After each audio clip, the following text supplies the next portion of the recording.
Nah, nggak pernah ada, atau begini mungkin, nggak pernah didatengin karena kampungnya sendiri kali, nggak enak ribut di kampung sendiri. Nah, yang jadi persoalan selama ini lingkungan battle ini dengan semua perangkat sekolah yang dimilikinya, mereka tidak pernah bikin masalah dengan masyarakat. Bikin masalah tuh apa sih itunya? Ya, kategorinya? artinya mereka di sini sopan, baik, santun, bergaul, tidak eksklusif. Nah, kemudian ditambah lagi memang tempat ini semua legal. Artinya mereka ada perizinannya, lengkap, terbuka, dan juga ada pelayanan masyarakatnya yang dilakukan juga secara terbuka, sehingga tidak menimbulkan keresahan di masyarakat. Nah, adapun di beberapa daerah saya lihat, kenapa menimbulkan kerenggangan antara beberapa gereja atau sekolah-sekolah teologi dengan masyarakat. Pertama, ada yang bermasalah perizinannya. Kedua, ada yang bermasalah dengan perilakunya. Nah, ini kan juga problem ya.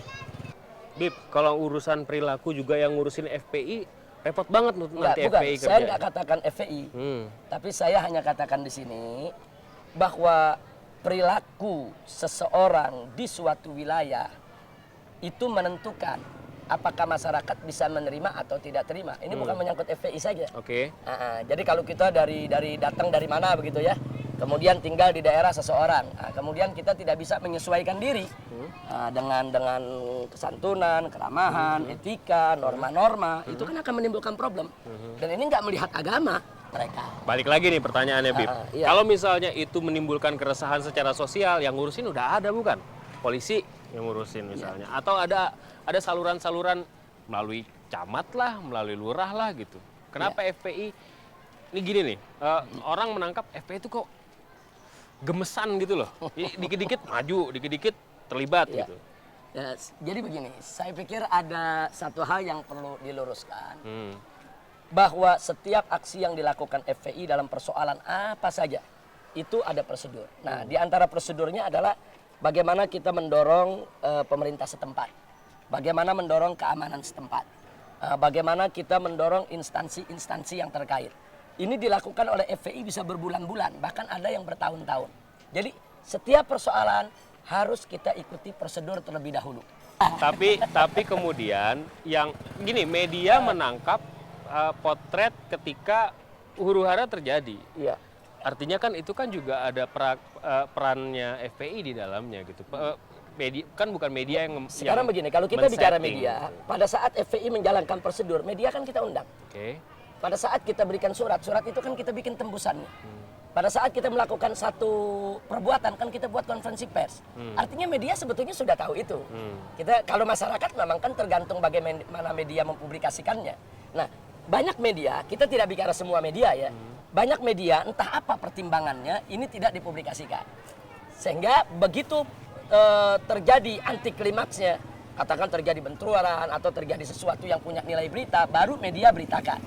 Bagi media sebetulnya mereka sudah tahu prosedur ini, tapi bagi masyarakat mereka kan tidak tahu prosedur. Akhirnya masyarakat menilai FPI ujuk-ujuk merusak. Ini kan nggak punya cita-cita masuk penjara lagi kan, Bib?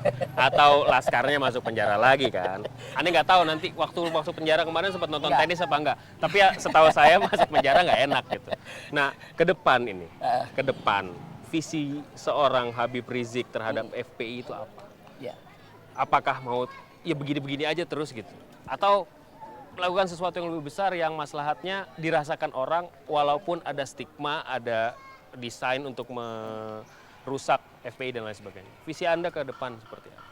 Jadi begini, pertama saya mau garis bawahi seorang dai, aktivis dakwah tidak boleh bercita-cita untuk dipenjara. Penjara nggak boleh jadi cita-cita. Penjara itu adalah resiko perjuangan.